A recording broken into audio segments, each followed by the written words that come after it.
back in session. Are we ready to bring the jury in? In a moment. We're having an issue with the audio, Judge. Okay. I know this shocks everyone. Mr. Pleasance, can you hear me? Can we go with the regular? Yes. Do you have me? Yeah, there you go. Yes, I can hear you. Because I cannot hear you.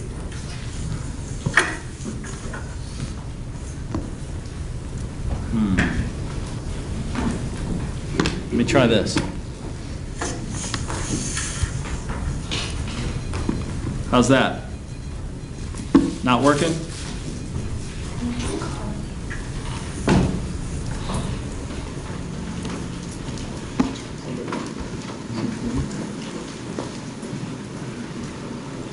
Okay, I can hear Can you hear me? Yes. Okay, I cannot hear you. Try that. Speak again. Can you speak again? Testing, 1, 2, 3.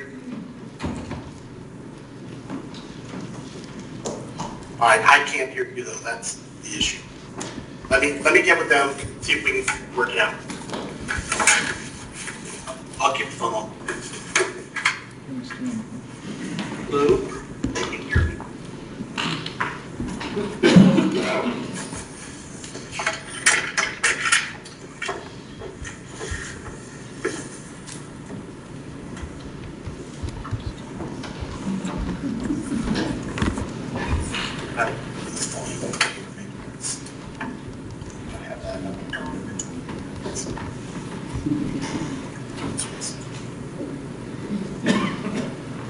I try now. All right, can you hear us now? Oh, it sounds like a joke. Yeah. Sounds like what? Exactly like it. Can you sing a Christmas song?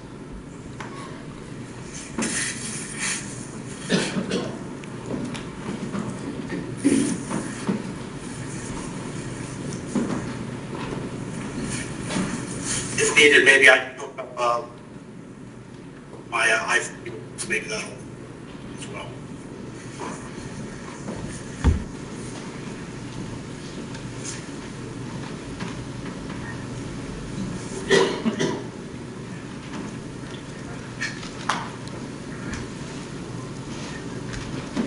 I do have a proposal. We can leave the phone on for the audio that way. Yeah, as long as we can hear him, if he can only hear you through the We'll do phone. that. I'll do that.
Think we're- Pull up my laptop and see if that works better. Well, I have an alternate solution. You can hear us fine, right?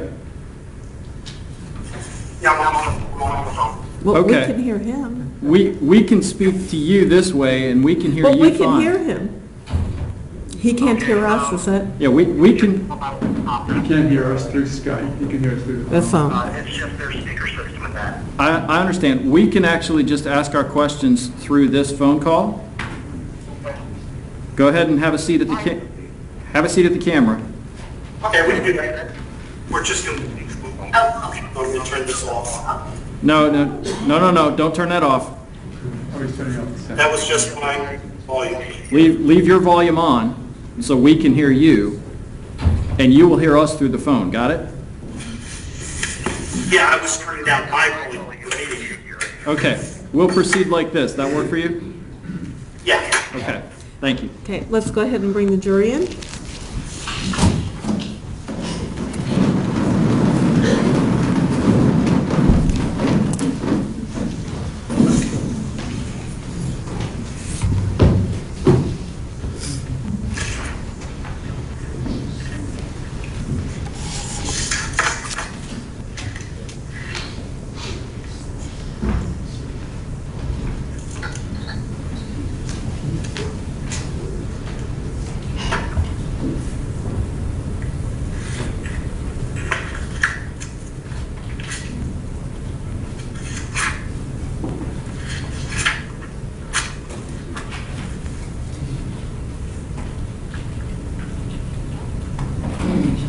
Jury's quiet, Your Honor.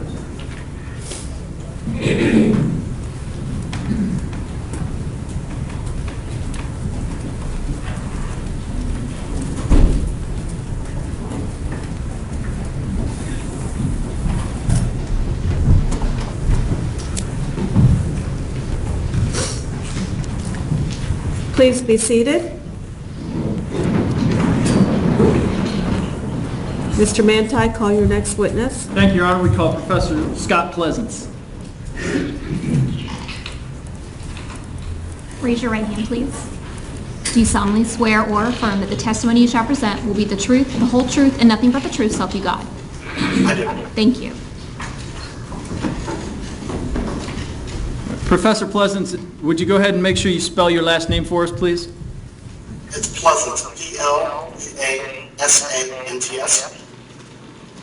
And I understand you are testifying remotely at the moment. Where are you at, sir? I'm in Delta, Colorado, on the west side of Colorado, Delta County District Attorney's Office. We got that fixed. And Professor, can you still hear us okay? Yes. Professor, where do you teach courses at? Seminole State College of Florida, How long have you been a professor there? 3 years. Okay. And do you teach a course that is variously entitled Criminal Investigation? Yes, I do. I'm holding up a green and blue book. Can you see it? Yes, I can. Is that a copy of the course book that you routinely use in the course? That is one of the books, yes. Okay. And I've previously shown you what's State's Exhibit 201. Is this just a packet with some excerpts from that textbook? Yes, it is. Okay. Do you remember teaching the course in terms of 2010? Actually, it's 2011, summer of 2011. Summer 2011, is that when you had a student named George Zimmerman? Yes. Okay. And specifically, simply as it relates to the course, what sorts of things do you cover? We cover various aspects of criminal investigations, the duties of a criminal investigator, some of the constitutional issues surrounding criminal investigations, and basically different aspects of different types of crimes. Okay. Your Honor, I would move State's Exhibit 201 into evidence. Okay, 201 will come in as State's Exhibit 201. And made the previous objection, we were just reading that, Your Honor. Yes, pursuant to 403 the inquiry. court's order. And Professor Pleasance, the course that you teach, is that sort of an in-classroom course, or is it a different type? No, this is a distance learning course where we teach it online and requires activities by the student and that's based on the coursework in the book. I'm sorry, would you go ahead and repeat that starting from the beginning? Yes, is it coming across? Go ahead. Okay. Could you repeat the question? Sure. Is this a in-room course, or is it a different type? No, this is a distance learning course where the students are online and I facilitate the class, do the textbook discussions, and a workbook exercise. Okay. And how do you facilitate those types of discussions? Basically, we have a discussion forum that is. Start again, please. And, Start that answer again. we have weekly discussion forums, starting with an introductory discussion where each of the students introduces themselves, what types of degrees are going for, what their career goals are, and then each week we have discussions. Okay.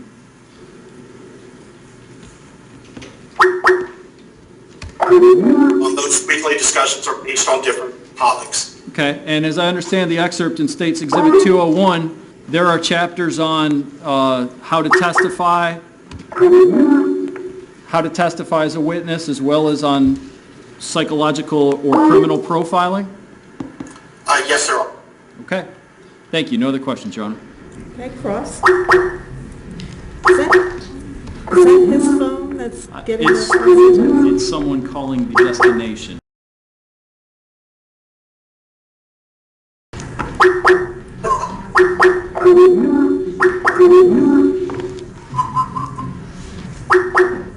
I get it. Just hit decline. I have no control over this computer. That's all right.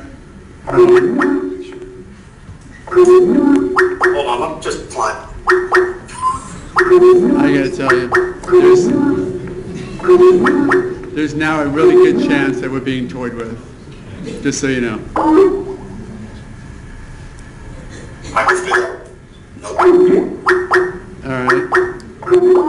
Is there another phone that we could call into? It's gonna take just. That's not a cell phone? That's Is there a I have somebody landline trying there? to call in on this. Okay.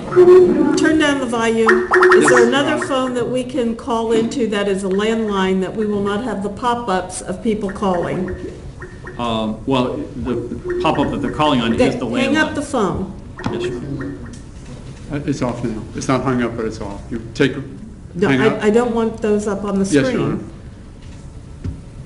Let's find another phone number that we could call Professor Pleasance on. Okay. Let me just get rid of the whole thing. Professor, we are going to call you on a different line, okay? Can we call you back on the cell line? Okay, because it's the Skype that's the problem. It's the landline you're using. Okay, thank you. I will leave you on the phone with him. Great. So, there's a speakerphone function if you want to use it. We just hung up. Yeah.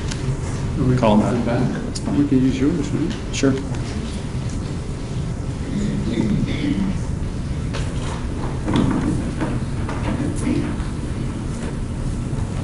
Just get out of Skype. Wait. It's out. Yes, Professor, hi, this is Mark O'Mara. Can you hear me? Yes, I can.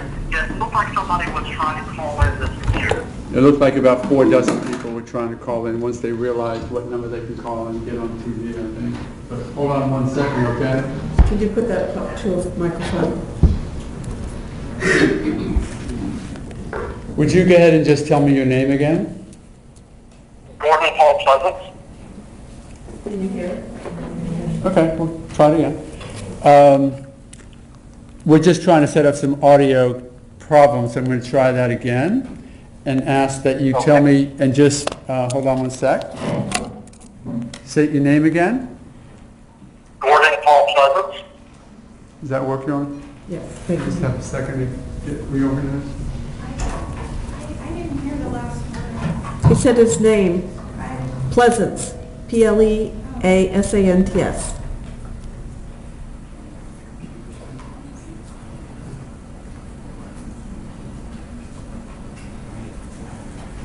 We have other options. If this doesn't work, I have a speaker I can hook up to if I'm going to try this. So we'll see where we go. Because I'm afraid of feedback with my voice. Again, just to check and make sure that the audio is now working okay. Tell me again how long you have been working for or at Seminole State College. Approximately 3 years. Is that acceptable? Okay. And if I might approach the clerk, Your Honor. Yes, you may.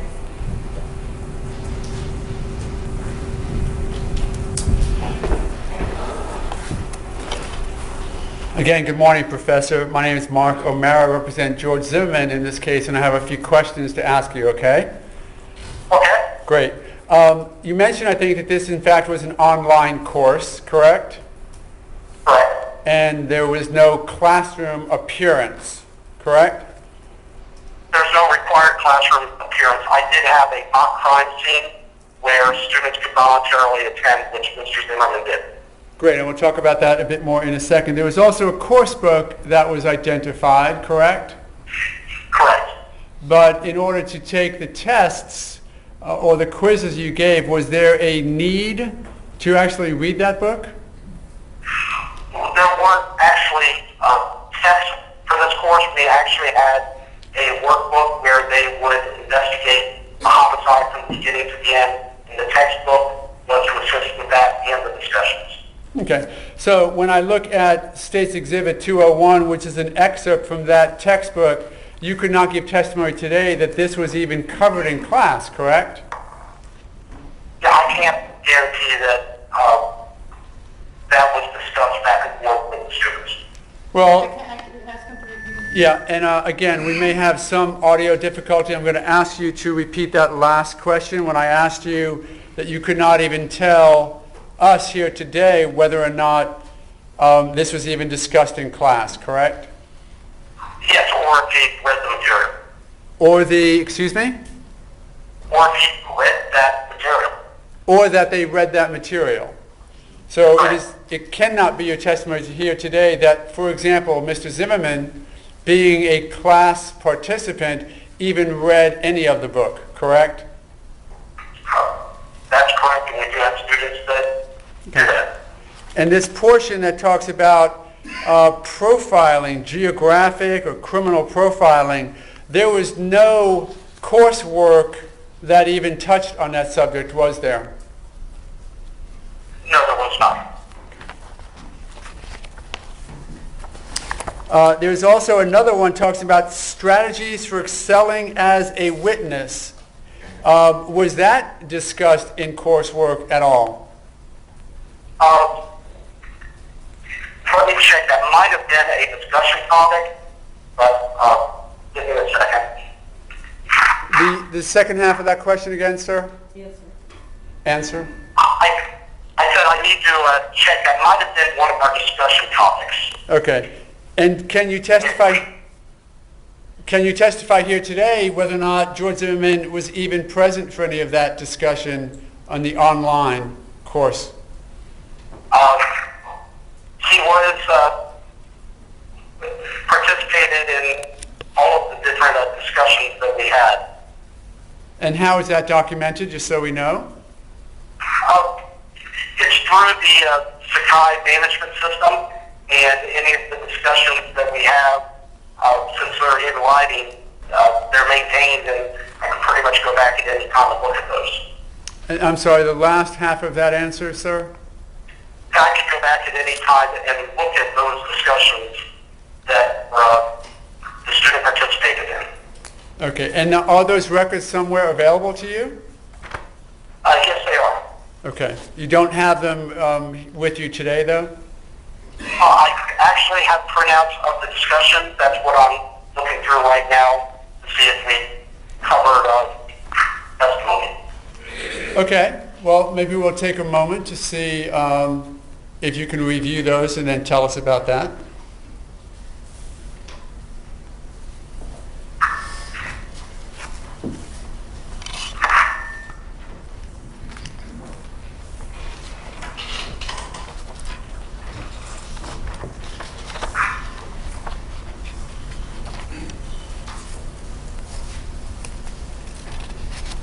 And in work like that was not covered in the discussion. Just repeat that one more time, if you would, sir.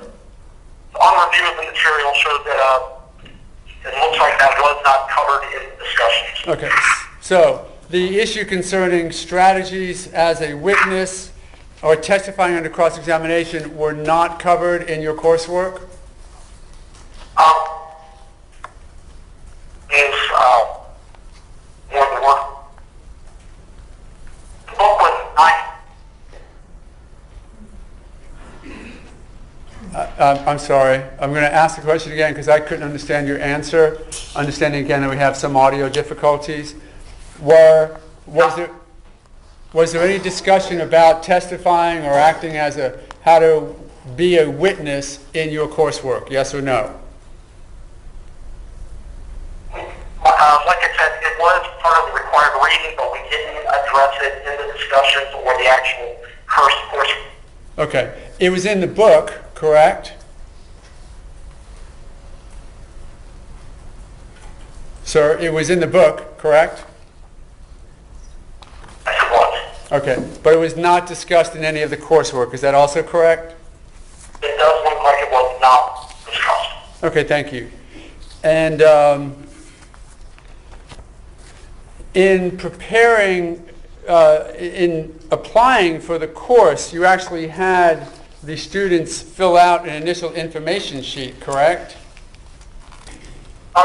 No, we did have an introduction discussion the first week of class. Okay, and in that introduction discussion, what did George Zimmerman tell you was his career goal? Okay, said that his goal was to become an attorney and eventually a prosecutor.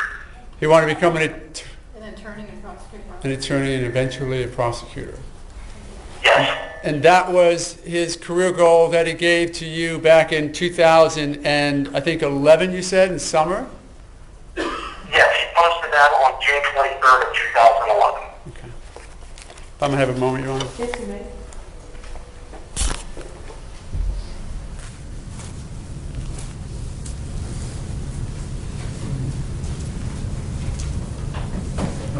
I don't have anything else. Do you have any? No, Your Okay, Then I can just- Mr. Pleasance, you are excused. Thank you very much, sir. You're on speaker. Did you hear that the judge just excused from further testimony in this case? And I understand. Yes, you are excused by Judge Nelson. There are no other questions. Appreciate your time.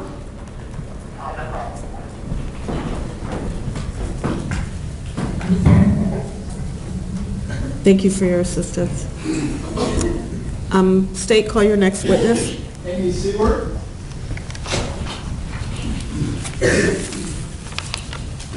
You want to ask you to come in? Can you approach for just a moment? Yes, you may.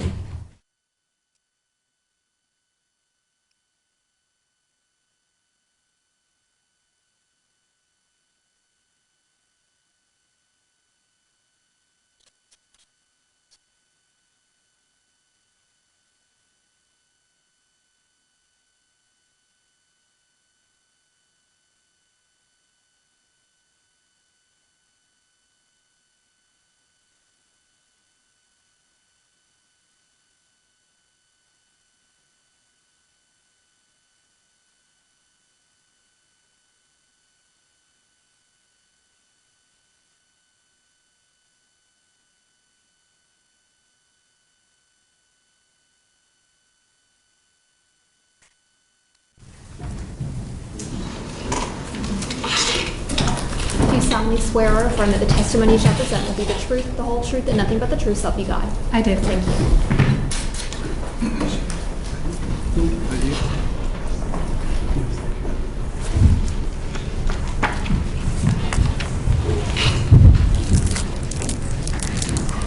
You may proceed. Good morning, ma'am. If you please tell the members of the jury your name I'm Amy Seward, S-I-E-W-E-R-T. and how are you employed?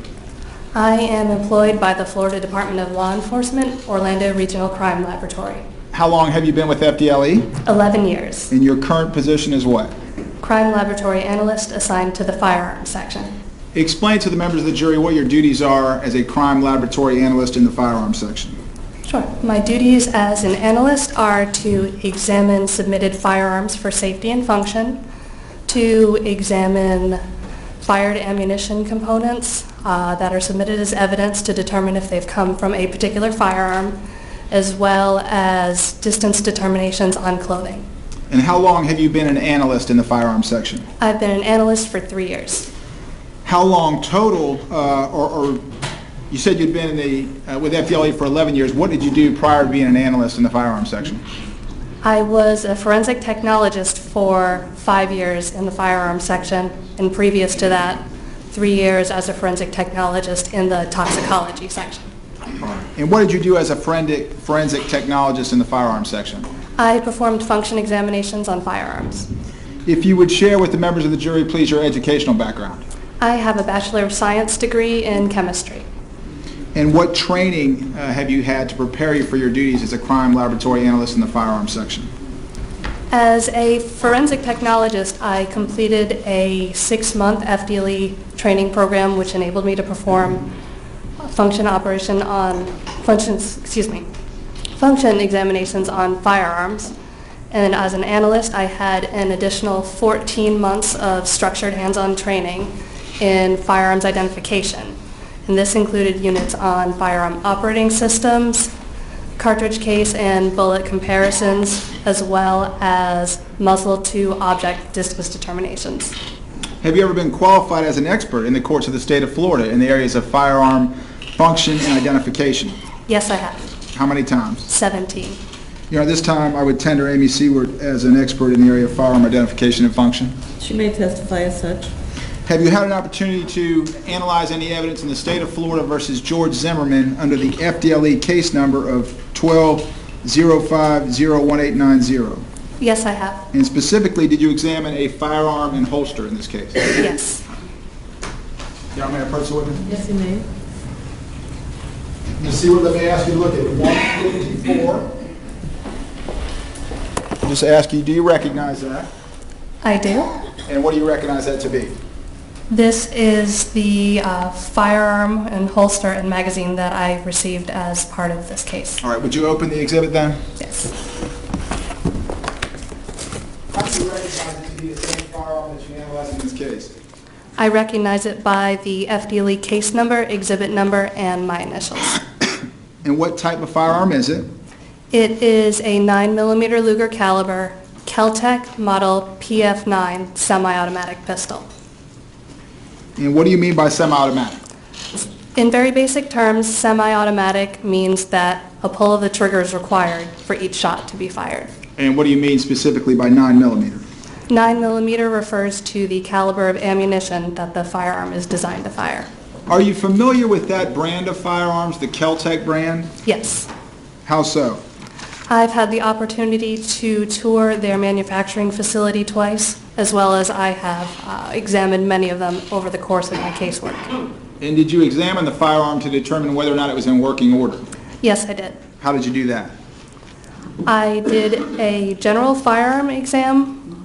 I took note of the make, model, and serial number, looking at the overall condition of the firearm to determine if it looked safe to test fire. After determining it was safe, I used laboratory and evidence ammunition and the submitted magazine to test fire the pistol. And what did you find when you test fired the gun? It was functional. Your Honor, may she step down to demonstrate in front of the jury? Yes, you may.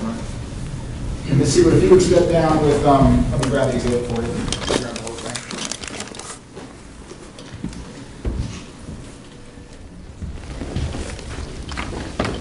Your Honor, there's a gun lock on the exhibit. May I remove that so she can explain the function to the jury? Yes, you may.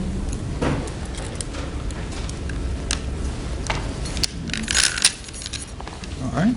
If you would, just... Make sure, can you give it to the deputy to clear the gun? I was going to ask that, and I Yeah. was going to ask if I could move to a You vantage may. point to see her. You may do so. Say it, Your Honor.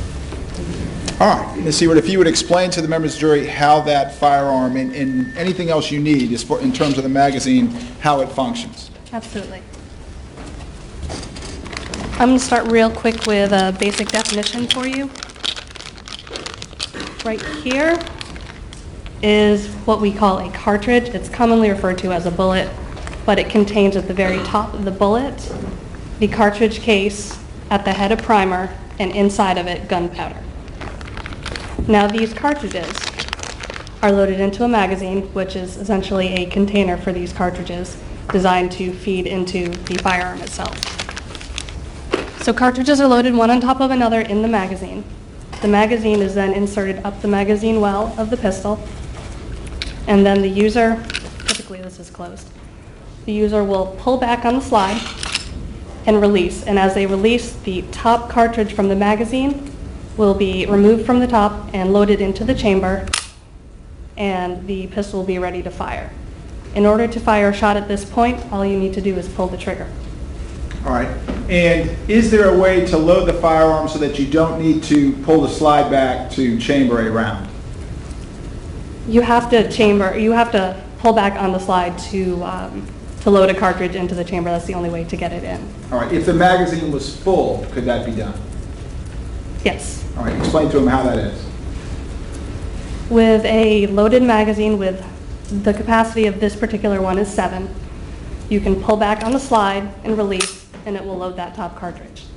Then there'll be 1 in the chamber and 6 in the magazine. If you desire, you can release the magazine, load another one so the magazine would be full for a total of 7 in the magazine, reinsert into the pistol, so the total capacity between the magazine and chamber it'll hold is 8. All right. Do you recall how many cartridges were with the firearm when you received it? I received 7 cartridges total. All right. And the magazine holds how many? 7? All right. So if that firearm had been fired with 7 in the magazine, does that mean that someone had to place a live round in the chamber? With the way I received it with 6 in the magazine and an additional 1, it would be consistent with the magazine fully loaded and 1 in the chamber at the time it was fired. All right. And does that firearm have any features that prevent an accidental discharge? Yes, it has internal safeties. It is double action only, which means that the firearm cannot be cocked unless the trigger is pulled. Pulling the trigger will both cock and release the hammer, which is located back here. It's also shrouded, so you cannot get to it to be able to cock it. It also has a hammer block, which is a mechanical piece that prevents the hammer from being in contact with the firing pin unless the trigger is pulled, and then that will drop out of the way and allow the hammer to hit the firing pin. What do you mean by trigger travel distance? Trigger travel distance is the distance that the trigger has to be pulled rearward in order to release the firing mechanism, or in this case, cock and release the hammer. And what's the distance or relative distance of the trigger travel distance on that particular firearm? This particular gun has a longer distance than most typical pistols. Is that another feature that would help prevent an accidental discharge? Yes, you have to pull back significantly in order to release the firing mechanism. All right. Did you also receive a holster with that exhibit, with that firearm? Yes. All right. Would you show that to the jury and just show them how the two go together? This is the holster. There's a clip on the back. Just inserted. All right. So that would be the total size of it if a person were to wear that on their hip, either inside or outside their clothing. Yes. All right. Thank you, ma'am. You may resume your seat.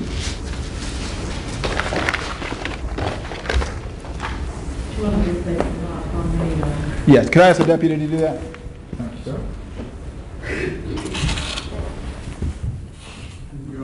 While the court's aware, I'll be asking her some questions and using it with the lock off as well. I don't know if you want to wait.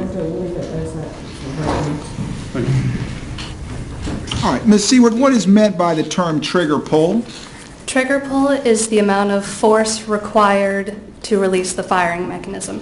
And are you able to measure that with any particular firearm? Yes, Did you measure that with this firearm? I did. Explain to the jury how you did that.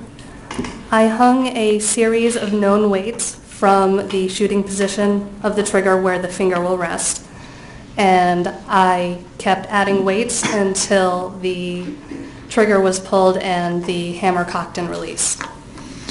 And what did you find when you measured the trigger pull? It was between 4.5 and 4 3/4 pounds. And is that within the manufacturer's specifications? Yes, it is. Did you also receive a fired cartridge case with this evidence? Yes. How many? I received 1 fired cartridge case. Your Honor, may I approach the witness? Yes, Ms. Seward, let me show you states 147. Ask you if you recognize that. I do. And how do you recognize that? FDLE case number, exhibit number, and my initials. And what do you recognize it to be? It is 1 fired 9mm Luger caliber cartridge case. When you receive a firearm in a fired casing, Are you able to determine whether or not that particular casing came from that particular firearm? Yes. How can you do that? With a submitted firearm and magazine, I will use laboratory and/or evidence ammunition to test fire that pistol. I will then collect the fired cartridge cases and compare those microscopically to the evidence cartridge case or cases that I've received. And did you do that with the shell casing or cartridge case in this case and also the Kel-Tec pistol? Yes. And what did you find? The cartridge case was fired in the pistol. Did you also receive some bullet fragments in with this case? Yes, I did. Your Honor, may I again approach Ms. Seward? Yes, indeed.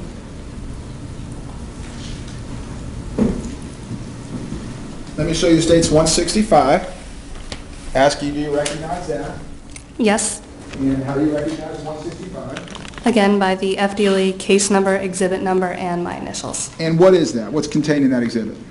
There is 1 fired jacket portion, 2 fired bullet jacket fragments, and 1 lead core. And when you receive parts of a bullet or fragments of a bullet in a firearm, are you able to compare those to determine whether or not those fragments were fired from a particular firearm? Yes. Explain to the jury how you do that. Similar to the cartridge cases, I'll use the bullets that I've test fired from the submitted firearm and compare those microscopically to the submitted evidence bullet or bullet fragments. And did you do that with the fragments in this case in the Kel-Tec pistol? I did. What did you find? The fired bullet jacket portion was fired from the pistol. The 2 smaller fragments were inconclusive, and the bullet core is not suitable for a microscopic examination. All right. And when you say inconclusive, what do you mean? I was not able to determine whether they were or were not fired from the pistol. And why is that? A lack of detail on them.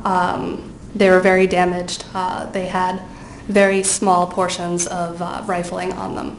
All right. Is it apparent that those fragments hit something, the bullet, and caused it to fragment like that? Yes, All right.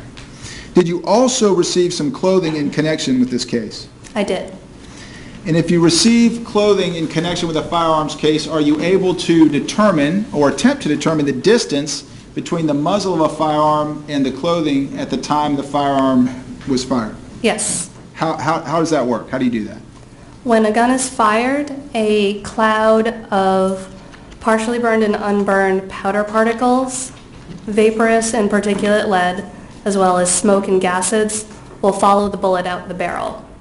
This cloud can potentially leave a pattern on an object, or if the firearm is in contact with a particular object, no pattern will be left, but other physical effects will be present. All right, and did you conduct those tests in this case with the clothing you received in the 9mm pistol? I did. All right, Your Honor, may she step down again? Yes, she may. Thank you.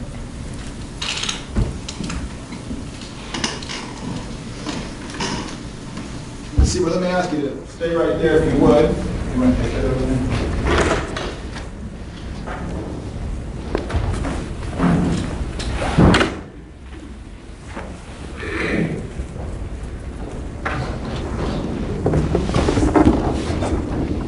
Actually, let's put it down. Ms. Seward, if you could join me over here briefly. Mr. Doriano, can you give me the exhibit number? 155. All right. Let me ask you to examine the packaging from 155 and tell the members of the jury whether or not you recognize it. I do. And how do you recognize it? FDLE case number, exhibit number, and my initials. All right, and is this an item of clothing that you examined in this case Yes, it and is. conducted distance testing on? Yes. All right, if you put that back in here real quick. Lift this up.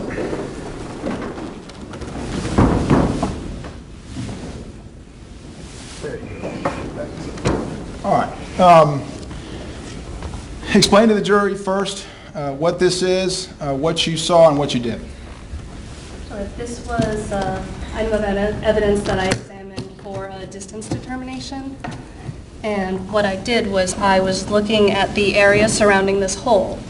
I was looking for partially burned or unburned gunpowder particles. I was looking for any type of sooting present around this hole, as well as looking at the ends of the fibers as to whether they were blackened or singed or melting. And how did you, Whether they were blackened or singed or... Melted. okay, yeah, if you would just stand back just a little bit so the Sorry. court reporter has a visual of you, that would help. What did you do to test fire with this particular item? Did you take a cutting from it, or what did you do? I did. I removed a portion of the back of the sweatshirt for testing purposes. All right, and Mr. Diron, if we could turn this around real quick. Can you show the members of the jury where you removed the fabric to conduct your test? Right in this area. Mr. Diron, if we could go back that way, and this way. Thank you.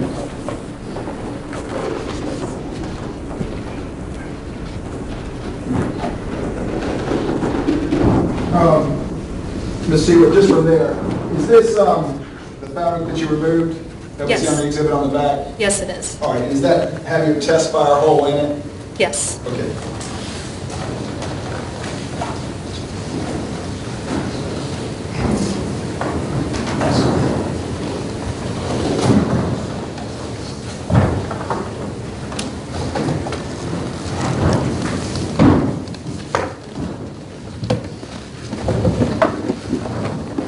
All right, let me ask you, Mr. Duran, if you'd grab that packaging out.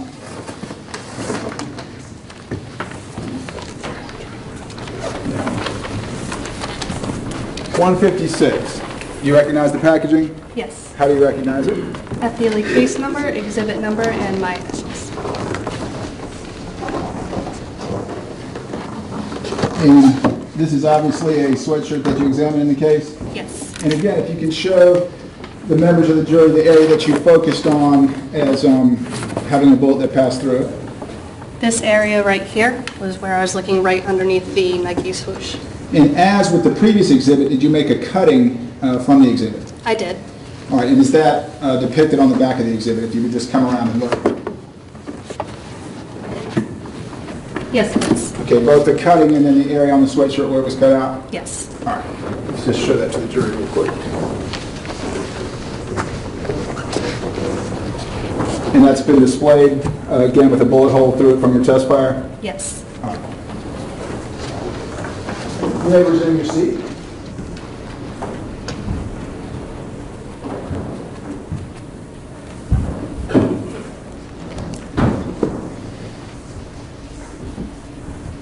In conducting the test fires, did you capture your analysis with photography? Yes, I did. All right, let me ask you to look then at States 122. Your Honor, if we could have assistance with the lights. And if I may approach the witness. Yes, ma'am. Give you this laser pointer. It works by depressing that button right there at the top. What is States 122 first? This is a picture of the outer sweatshirt that I had examined for distance determination. All right, and explain to the members of the jury just the significance of the items that you've marked on the exhibit. Sure. This is an overall shot of the sweatshirt. I measured the distance about 9 inches down from the top shoulder seam and approximately 7 inches in from the side arm seam. All right, in States 123, what's depicted there? It's a little difficult to see with the particular color of the fabric, but what I was looking at here are a few gunpowder particles surrounding this, as well as some blackening right around the hole, as well as some tearing of the fabric and burning and singeing on the fabric ends that were torn. And is that a close-up, obviously, of the bullet hole on the sweatshirt? Yes, it is. All right. States 124, what is that? That is the inside of that same area. Right here you can see a little better the blackening that I was looking at. So that's a close-up of the inside of the sweatshirt? Yes. All right. In States 125, what's depicted there? That was the distance test that I had made using a portion of that sweatshirt. All right, and just take them through how you conduct the distance test, what ammunition you use, and why. Absolutely. Using the submitted pistol and submitted ammunition, I test fired into portions of both garments that I received.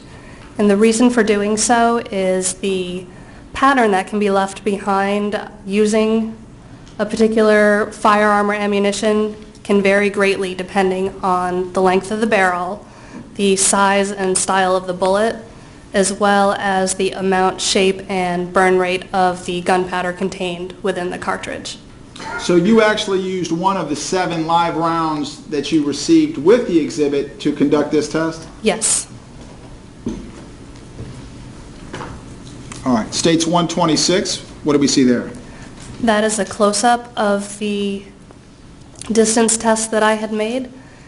The arrows are pointing to diagonal tear that occurred in the fabric.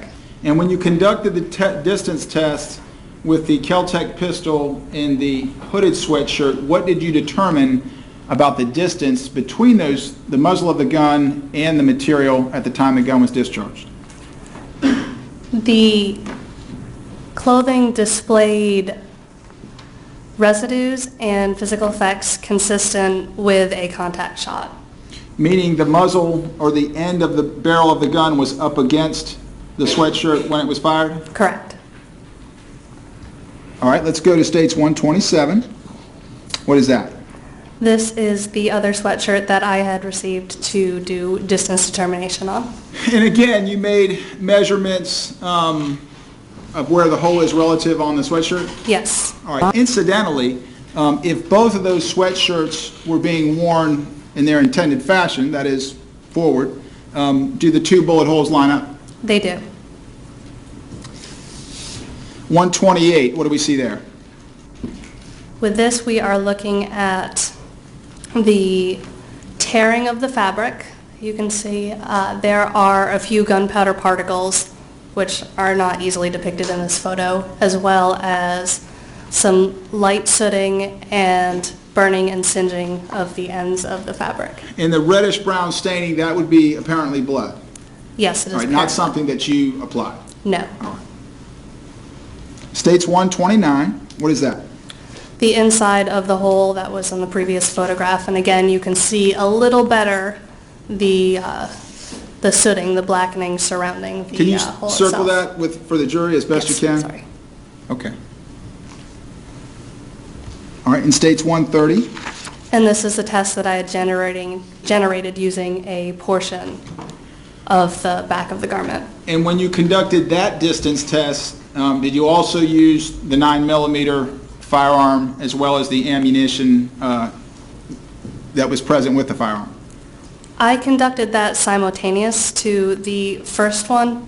I had layered the darker sweatshirt over the lighter sweatshirt and fired one shot Okay, through both. So just so this is we're- from the same Just so we're shot. clear, the hooded sweatshirt you would have put on the outside, the lighter sweatshirt would have been on the inside. Correct. All right, and what did you find distance-wise when you conducted the test with this particular sweatshirt?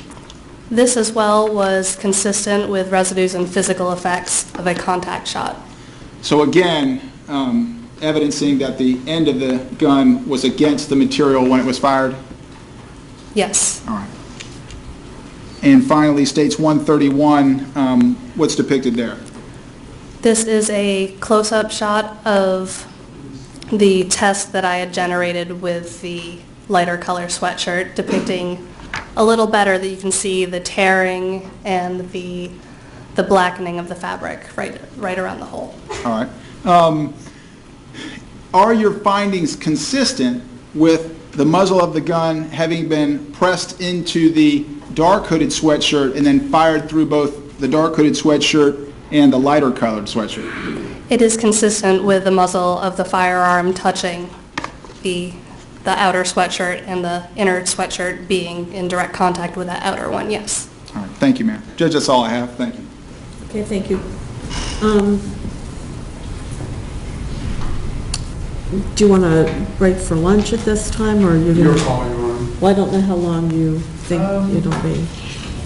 I think I can probably get through it, so we'll get this witness off the stand. It might take me 15 or 20, but I can't imagine it's more than that.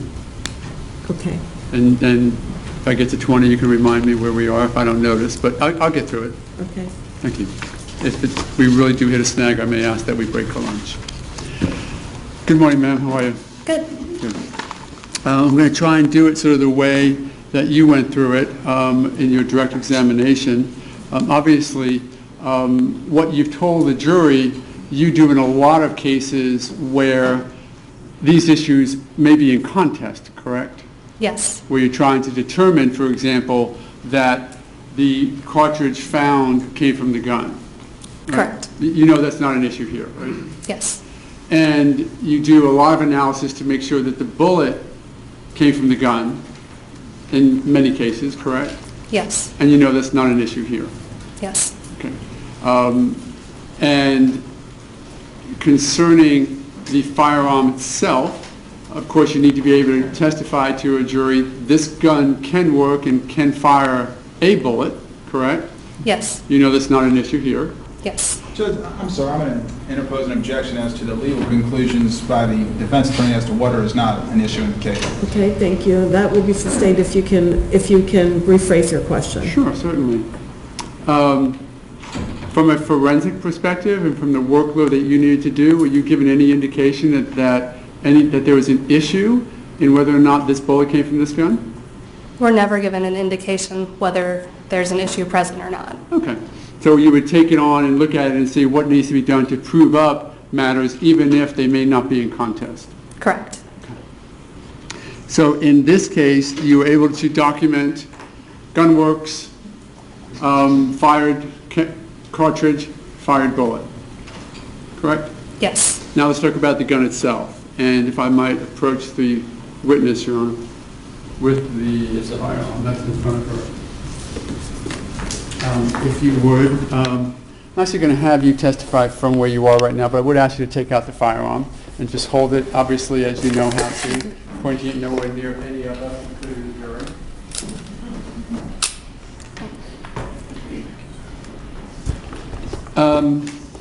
And I think that you said you have a good history and experience in firearms generally, correct? Yes. And you know what different types of firearms are used for? Yes. Okay. And that is what's called a double action, correct? Yes. Meaning by that you don't need to do, you need to have a certain amount of weight and intent to fire that firearm, correct? What double action refers to is pulling the trigger, cocking, and releasing the firing mechanism. And the very characteristic of being a double action is a safety feature, correct? Yes. Meaning that there are some firearms, or there are not, some semi-automatics, where if you actually rack it, if you have a cartridge in the chamber, it is ready to fire with a very light, almost featherweight pull, correct? Those are referred to as single action firearms. And a single action, if I were to be carrying around a single action without an external safety on it in my hip, it would be quite dangerous, wouldn't it? If the firearm was cocked. Of course. If Yes. I've racked one in and it's only on single action now because it has a featherweight pull, right? Yes. It has a lighter trigger pull than a double action. So the double action characteristic itself makes it a safer weapon to carry in a ready to fire position, correct? With it functioning properly, yes. Of course, presuming for the next few questions that we're talking about firearms that act the way they're supposed to act, okay? Yes. And you know that some weapons are used particularly for self-defense, correct? Yes. To protect oneself, correct? Yes. And within that context, a firearm that's to be used for self-defense has to be ready to use, correct? Potentially. You would not want a firearm that has an external safety that would, on a double action, that has an external safety that would require an additional step to make it ready to fire, would you, for a self-defense application? I can't really say as to whether that would be more of a personal preference, I do believe. Okay, let me ask it this way. If in fact one was carrying a firearm, and it had an external safety, what would have to happen before that firearm was ready to fire? The safety would have to be disengaged. It would have to take that extra step to disengage the safety, correct? Correct. This gun does not have an external safety, correct? No. What exactly then makes this firearm a safe firearm to carry in a loaded way? It's a combination of the fact that it's double action, that it's never cocked until you pull the trigger, as well as the hammer block, as I had stated previously, that prevents the hammer from coming in contact with the firing pin unless the trigger is pulled. With both of these safeties functioning properly, the gun cannot be fired unless the trigger is pulled. So the hammer lock itself is actually an additional safety device, and that basically is a little metal plate that goes between the hammer and the back of the cartridge, correct? Back of the firing pin. Firing pin. So, and if that metal plate is there, it is safe. It cannot fire, correct? Correct. And only when you start pulling on the trigger, which has a 4.5 to 4 3/4 pull, does that plate drop in order to make the gun active, Yes. correct? And the very nature of having a 4.5 to 4 3/4 pound pull is itself a safety feature, correct? The trigger pull itself is not a safety feature. I'm sorry, having to pull the trigger with that amount of force is a safety feature, correct? No. Well, then why don't you compare for the jury the pull necessary to pull a double action firearm as compared to a single action firearm? Are you talking the trigger travel distance? I'm sorry. I use, yes, the trigger travel distance. Yes, in terms of the length that the trigger needs to travel backwards to release the firing mechanism on a double action, and especially this one, is much longer than, say, a single action firearm. And would you agree that that also is a safety mechanism to be certain that the the firearm is not going to fire without someone deciding to make the full pull on it? That would make it a lot less likely to accidentally pull. It would be a deliberate pull of the trigger. And are you saying this is not a safety feature, or did I just misstate the word when I was using pull pressure? It's a design feature of the gun. To make it safer? Potentially, yes. So, is that an appropriate gun then to be carried, or is it a safe gun to be carried in a loaded and ready to fire position? This gun, again, in working order, is safe in terms of it will not fire unless the trigger is pulled. There are other guns, of course, as we talked about a moment ago, that have external safeties, which means you need to undo a safety before shooting the gun, correct? Correct. Are those more found in single action guns where the trigger distance is much less? That will be found in single action guns and double action guns and firearms that do both single and double action. It's a mix all across the board. You do agree that this gun without an external safety is a safe gun to carry loaded? Safe is a personal preference in terms of loaded. I would say that, again, this gun cannot fire unless the trigger is pulled. And I don't want to get into qualitative terms of safe or not, but is there anything with this particular gun that you found that suggested it was unsafe to carry in a loaded way, ready to fire? No. There are probably at least 2 guns in this room. Would you agree that all law enforcement carry their guns ready to fire? I do believe they do. Okay. They're not much use if they're not ready to fire, are they? No.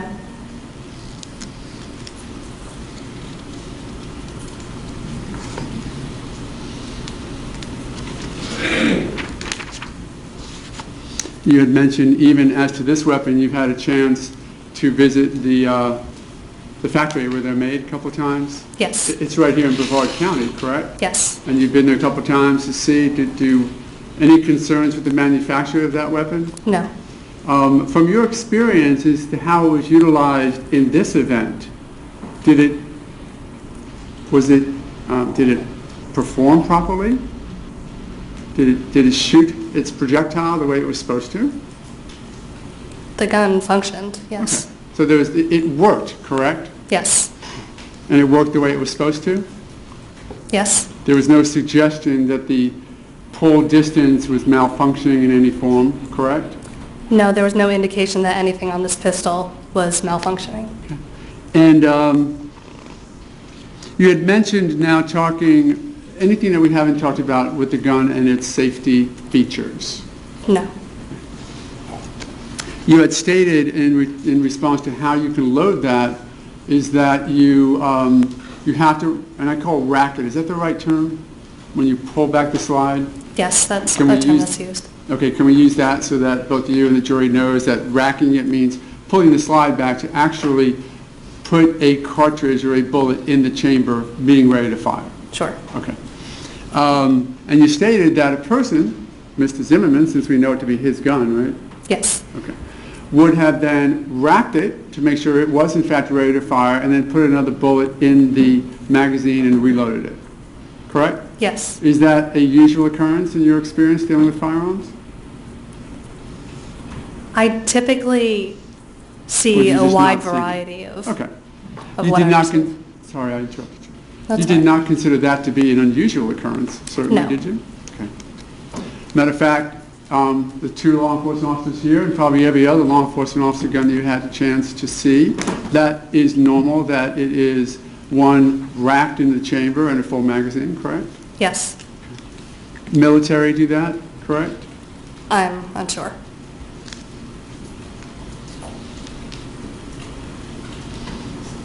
It in fact is the way that you make that gun as capable as it can be for whatever the need may be, correct?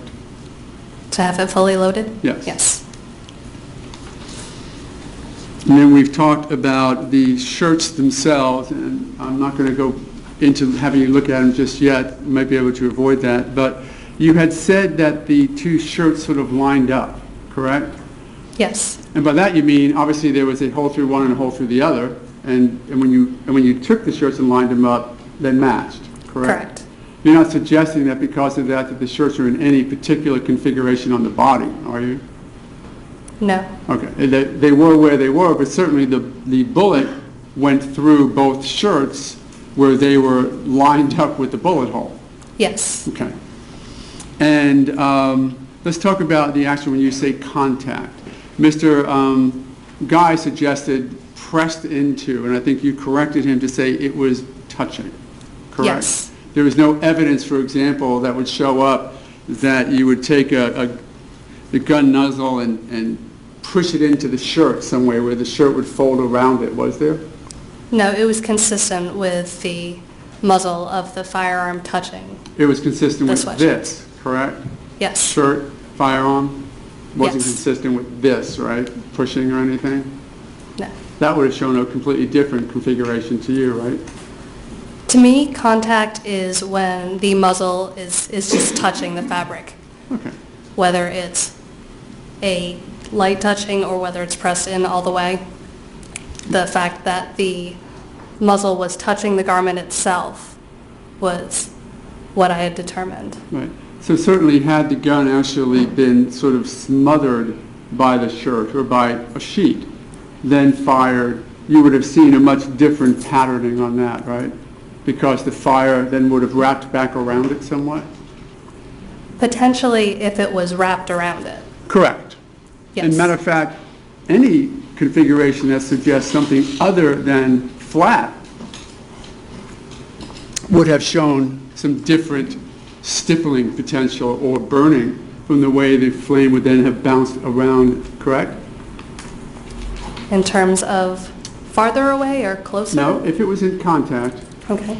pushed in to the extent that it folded the fabric around it, that would have shown a different type of burn pattern potentially, correct? Potentially if the sweatshirt had gone over the top of the ejection port area, there would possibly be marks from that, but otherwise, whether it was lightly touching or pressed in, it would be the same type of physical effects that I had seen. And when you say touching, is that a term of art actually was touching, or in this case, when you saw a couple of, I thought you said, you saw a couple of little burn spots of maybe powder that had escaped. Was that consistent with being an eighth of an inch away, or a quarter of an inch away, or what? No, it's consistent with the muzzle touching the garment itself. Okay. And that you can tell because there was some tearing itself. That is the way that a projectile at that range rips through the fabric? Yes.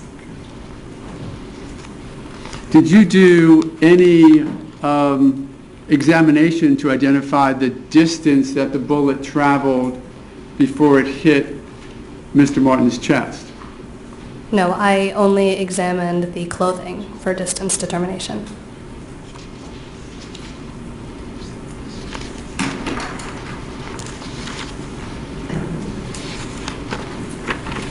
Can I have a moment, Your Honor? Yes, you may.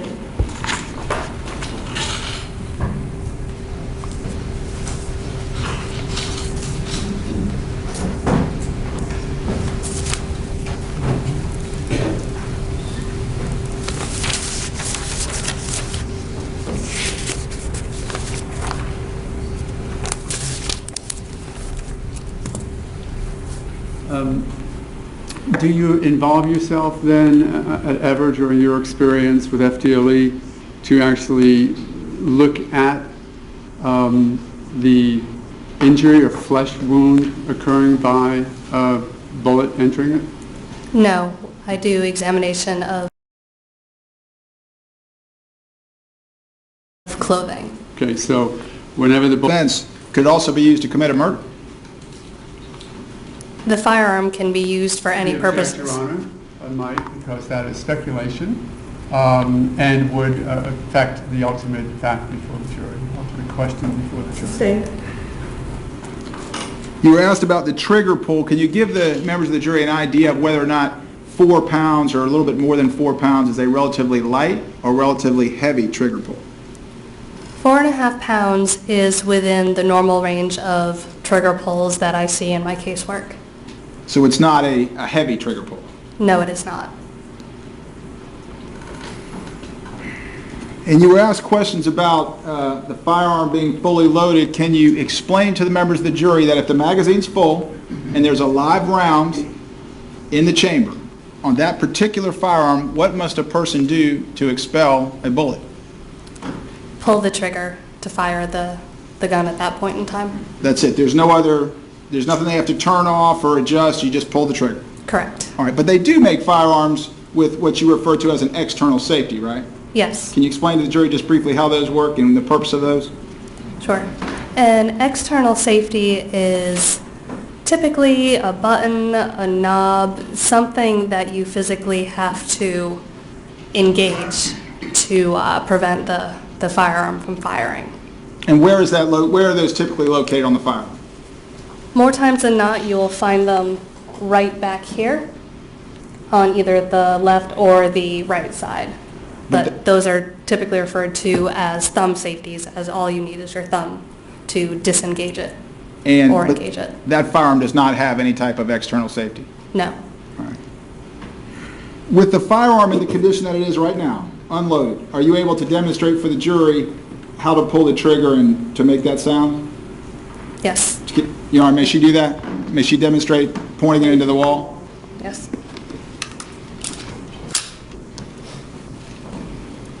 I'll use my left just so you can see. One more.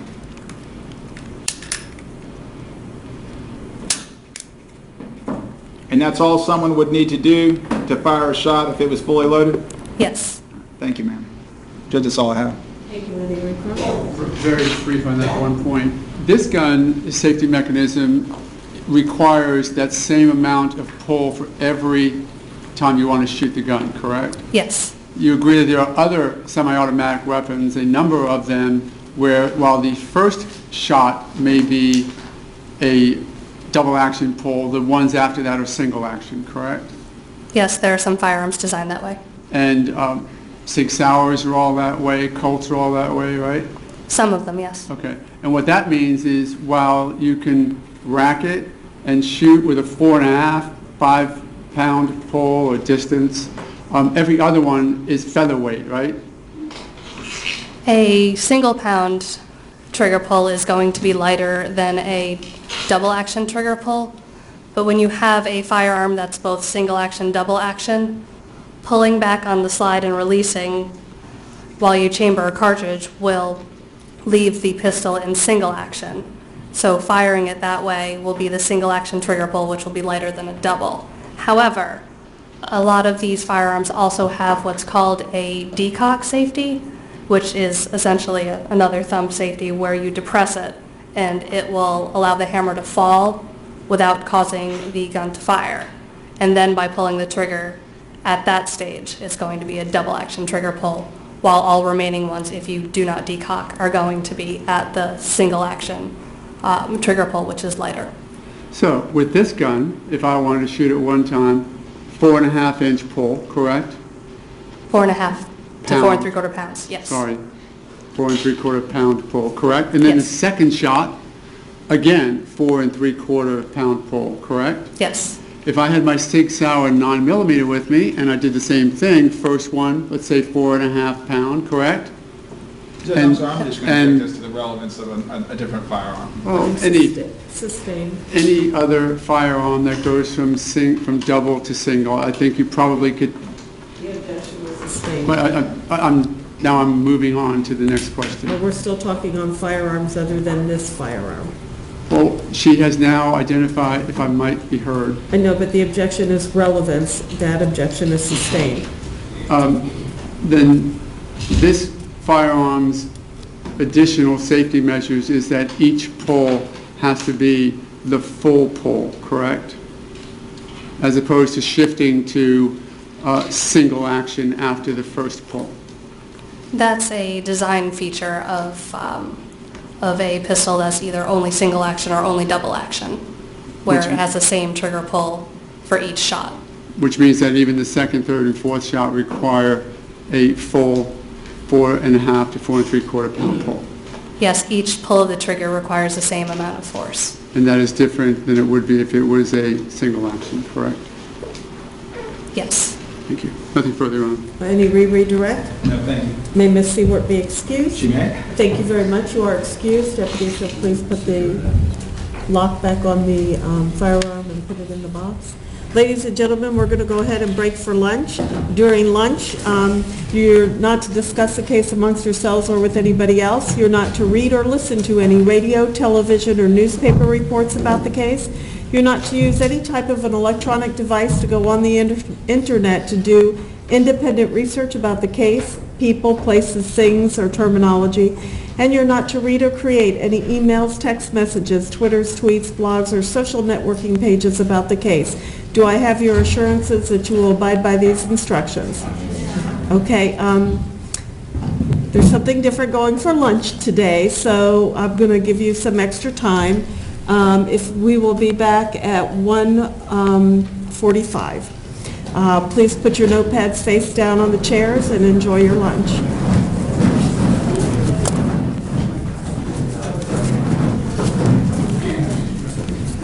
Did you put them up?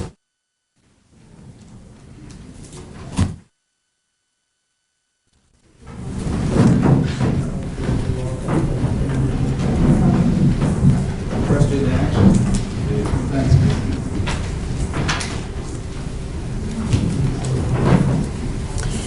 Is there anything, please be seated. Is there anything else that we need to take up before we recess for lunch? No, Your Honor. No, Your Honor. Okay, court will be at recess till 1:45.